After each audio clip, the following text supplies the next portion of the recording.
I won't lie, guys, I kind of cursed this last week with the stream. I said at the end of the stream towards that Bomb might come back to life and end up fighting Dumas. And what did we get? I'm gonna be real with y'all, I really don't care about that fight, but it's all good. If you haven't seen my most recent video, I did a video talking about the beginning after the end. So the streams for Thursday going forward, I will be doing the beginning after the end and Tower of God. So the first half of the stream will be about the beginning after the end, and the other will be about Tower of God. So if you want to see the stream tomorrow, just make sure you try to come a little, maybe 30 minutes after I start, and you'll be able to catch the Tower of God part. Otherwise, when the stream releases, I will be putting the chapter so you can jump to whatever you want to watch.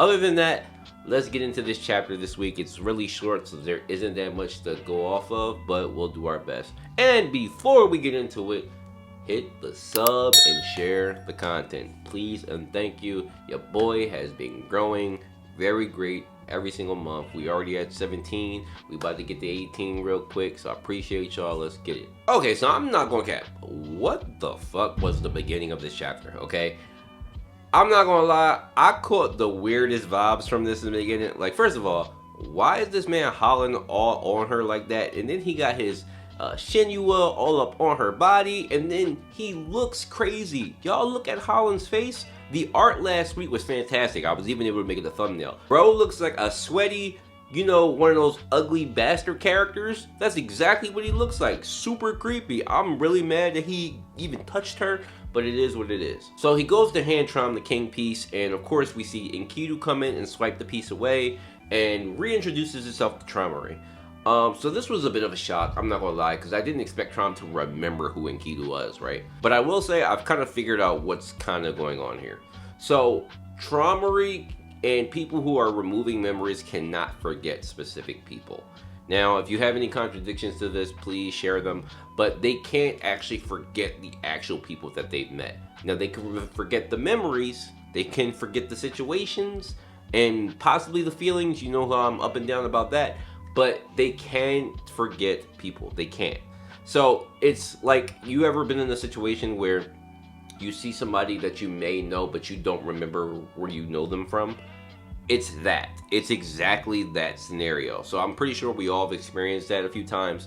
And that's kind of the perpetual state that Trom and Gusting are in. They can remember the people when the names are brought up. So I was like, oh, Enkidu, I know this person, but where do I know him from? You even see that right after when you see the black scribbles of him trying to remember where he knows him from, but he can't. You see the same exact thing happen when Enkidu mentions Amweeze's death, and he can see her, but he doesn't know where he knows her from. Now, obviously, he's been having dreams about her, but I think that it comes down to them not being able to forget the actual people they've met. So, okay, here's the later half of the chapter where I really don't care about much of what's going on here, because I'm one of those people, you know, like in One Piece where Luffy kept losing to Kaido.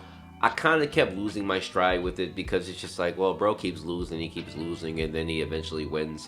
I mean, okay, but, you know, that kind of gets dried out after a while, especially with the main character.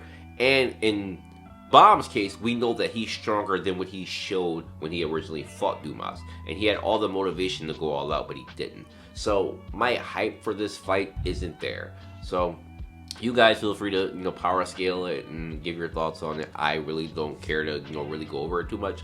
But, you know, Bomb arises choosing violence really quickly and goes right in, double pops the thorn, ends up getting right back in Dumas's body, and even threatens to kill him, you know, which is kind of crazy for Bomb. We've seen this story before with Bomb. If he actually kills him, meh, I don't know. But I can see some really weird stuff going on here with Khun's soul possibly never leaving the place because it's in another dimension, and Bomb being able to revive him, or something weird with the Firefish, something weird's going to happen, and we already know it because, of course, a main side character is not going to stay dead. As far as that goes, I don't have much care to it, so you guys feel free to share your thoughts on it. No, that's pretty much what the chapter pretty much gave us. So 6.5 out of 10 for me.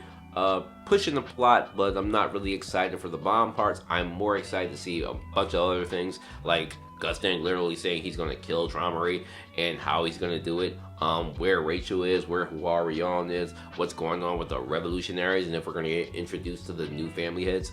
Like, all that stuff is way more interesting than the Bomb and Dumas stuff, so that's what I'm looking forward to. Other than that, that's pretty much it, guys. Stream tomorrow. I'll see you around 2:30. So I'm gonna start the stream at 2 o'clock per usual. But that 2:30 is probably maybe when I'll dive into the Tower of God stuff. Just make sure you have an eye out for it. Other than that, go check out my T-Bait review if you haven't seen it. If you're into the T-Bait, go check that out. Appreciate it. You guys have a good week. See you soon.